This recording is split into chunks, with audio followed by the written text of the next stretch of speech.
Hello friends, మనము ఇప్పుడు cabbage fry ఎలా చేయాలో చూద్దాము. దీనికోసం ముందుగా మనము కట్ చేసి పెట్టుకోవాలి క్యాబేజీని. ఆ తర్వాత శుభ్రంగా కడుక్కొని స్టవ్ పైన ప్యాన్ పెట్టి తగినంత ఆయిల్ వేసుకోండి. వేసుకున్న తర్వాత మీరు ఇందులో పచ్చిమిరపకాయలు వేసుకోండి. అందరూ క్యాబేజీ కర్రీ అంటే ఒకలాంటి స్మెల్ వస్తుంది, తినమంటారు. కానీ ఇది కట్ చేసేటప్పుడు ఒకలాంటి స్మెల్ వచ్చిన వండేటప్పుడు వండాక చాలా టేస్ట్గా ఉంటుంది. ఈ క్యాబేజీ కట్ చేసుకునే కడిగి శుభ్రంగా వేసుకోండి. ప్యాన్లో వేసుకొని పైన సాల్ట్ వేసుకోండి, కొద్దిగా పసుపు కూడా వేసుకోండి. ఈ ఉప్పు కొద్దిగా తక్కువ వేసుకోండి, లేదంటే కసం అవుతుంది. ఎందుకంటే ఈ క్యాబేజీలో వాటర్ ఉంటుంది కాబట్టి ఇది దగ్గరికి అయ్యాక చాలా తక్కువ క్వాంటిటీ అవుతుంది. సో వేసుకున్నాక కలపండి మొత్తం.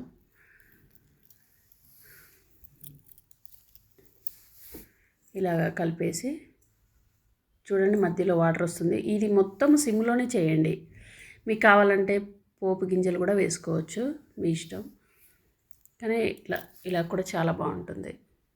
దీని టేస్ట్ ఎక్కడికి పోదు. ఇది చేశాక మేము తిన్నామండి. ఇది అప్లోడ్ చేయడం లేట్ అయింది, ఏమనుకోకండి. కొంచెం నాకు థ్రోట్ ఇన్ఫెక్షన్ వచ్చి ఇది చేసేటప్పుడు వద్దన్నాడు మా బాబు. యాక్చువల్గా తినడు మామూలుగా. ఈ ఫ్రై చేశాక ఒక్క ముద్ద తిని ఇంకా మొత్తం ఈ కర్రీతోటే తిన్నాడండి. అంత టేస్ట్ వస్తుంది దీనికి.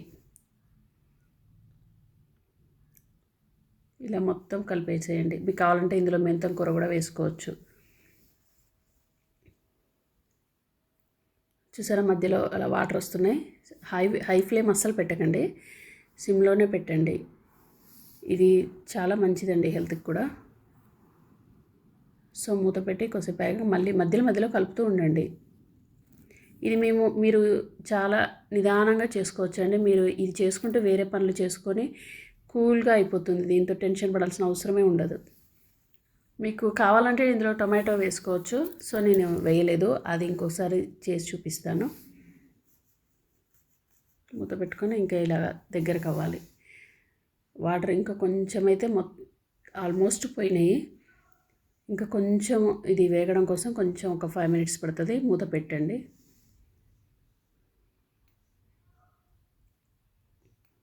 ఇప్పుడు ఇంకా దగ్గరికి అయింది.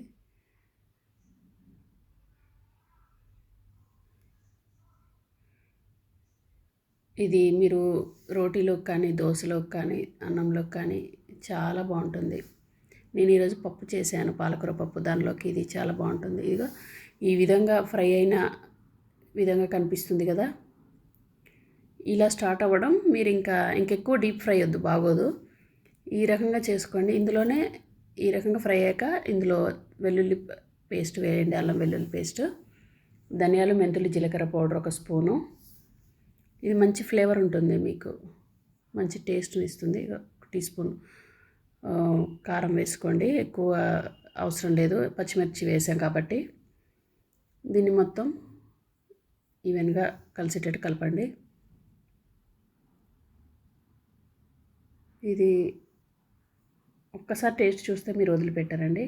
ఇది మొత్తం కలిసాక ఒక 5 minutes మూత పెట్టి ఉంచి, కొత్తిమీర ముందు వేయచ్చు, తర్వాత కూడా కొంచెం వేసుకోండి. ఇది చూసారా ఎంత క్వాంటిటీ అయిందో. దీన్ని మీరు ఒక బౌల్లోకి తీసుకోండి. చూసారు కదా ఎంత అయిందో ఇది. కానీ ఎక్కువ అన్నంలోకి కలుస్తుందండి.